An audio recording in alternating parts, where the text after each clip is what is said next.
саламатсыздар ма? Біз өзіміздің Java'да бағдарлама жазу сабағын ары қарай жалғастырамыз. Біз өткен сабақта Eclipse-пен танысқан болатынбыз.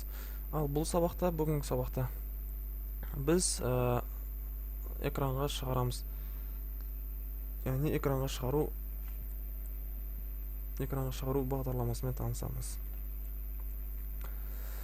Так, ең алғашқысы бізге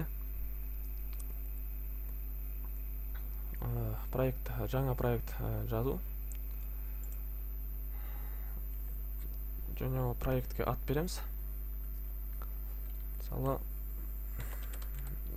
менің алғашқы Java бағдарламам дегендей ат берген екен, finish дейміз. Мынау біздің проект болып табылады. Мынау Java-ның библиотекасы, ішінде функциялар, ішінде бәрі бар енді. Не керек? Және папкеге барып, осы мышканың оң жағын басамыз. Сөйтіп, бұған класс қосамыз. Яғни классыз жұмыс істемейді. Себебі Java тілі объектіге бағытталған бағдарламалар болып табылады. Name. Яғни классқа ат беретін болсақ,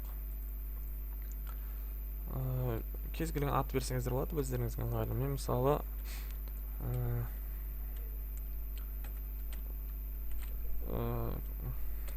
car дей салайын. Мысал ретінде.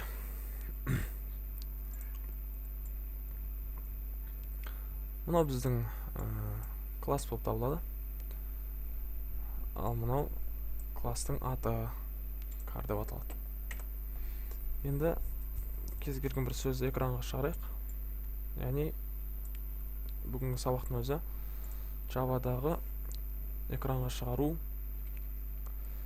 командасымен танысу дегендей.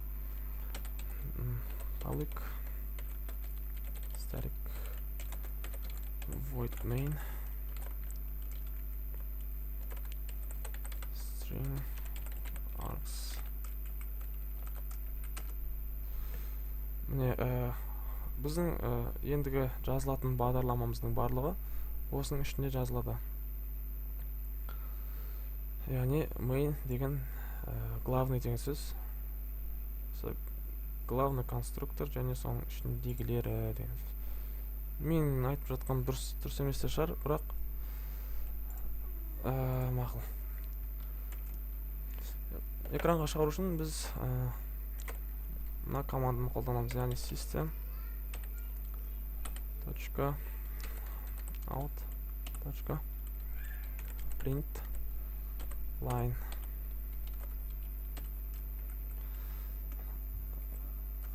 Егер мына жерге бір сөз жазатын болсақ, оны экранға шығарамыз. Яғни, мысалы, сәлем деп жазайық. Яғни, run-ды бассақ, бізден андай не шығады?